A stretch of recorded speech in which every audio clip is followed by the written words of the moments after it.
Take one, scene one.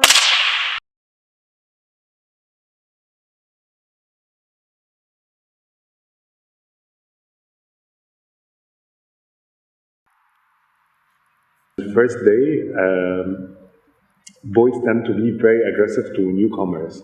So I remember I was getting out of the bus and someone like hit me, and like a couple of people started hitting me. Like, and as I was getting out of the bus and going home, I was crying and I felt horrible.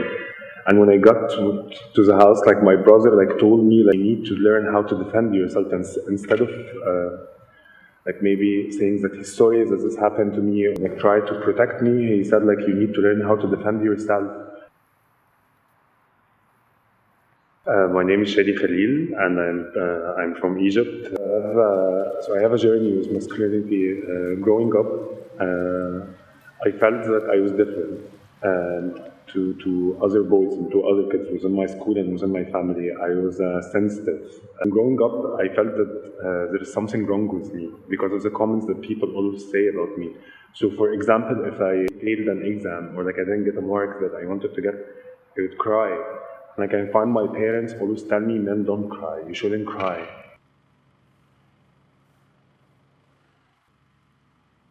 And I felt this is confining, like I need to control how I feel towards things like that. Like I would be sad about getting a bad mark, but also like sad because I'm crying, like as if there is something wrong about me. Whenever like I don't want to fight or like engage in a physical fight, I've always been perceived and called as weak. I learned like, and I tried as much as possible to like learn how to cope within this dynamics of like only men within a masculine sort of setting. And this was, I think, life-changing moment in my life. Like this is when I have learned that I need to mask my emotions in order to survive within the school. No one's going to help me. No one is going to come and protect me.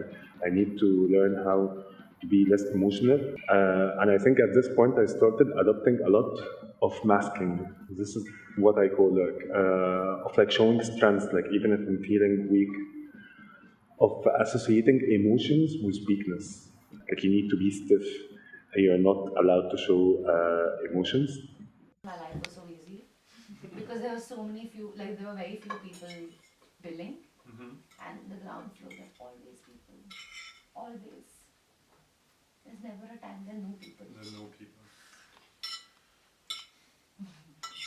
My mom just had a long day. That's And this continued with me like through my adult life until I have reached to a point that I was exposed to a project named Bussi Project, which is an Egyptian version of Vagina Monologues.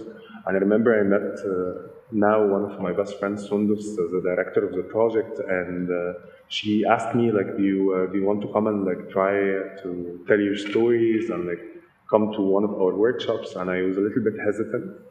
And I remember like I had stage fright. Like the moment I would step on stage, my leg would move very like uncontrollably because of fear of stage. And I remember like how they supported me, like the group.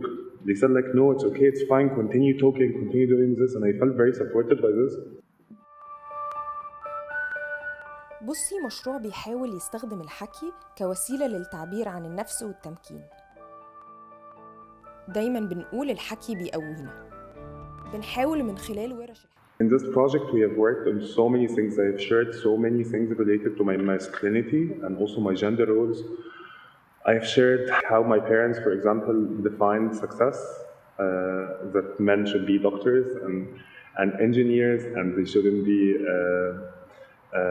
artists, or they shouldn't work in development and shouldn't do all of this kind of things. I've shared things that I'm not proud of, maybe when I chose like anger instead of choosing like to show my emotions. And in this process, I've learned that maybe the most powerful thing to do is to expose yourself, to show your emotion and show your weakness in front of people through this experience, like of stepping on stage and saying, this is exactly how I feel. I have learned that this is such a powerful thing. Like a lot of men wouldn't be able to do this. And this is such a powerful thing. So I think through this journey, like it completely transformed the way I see strengths, the way I see masculinity, the way I'm more in peace with my femininity, and also.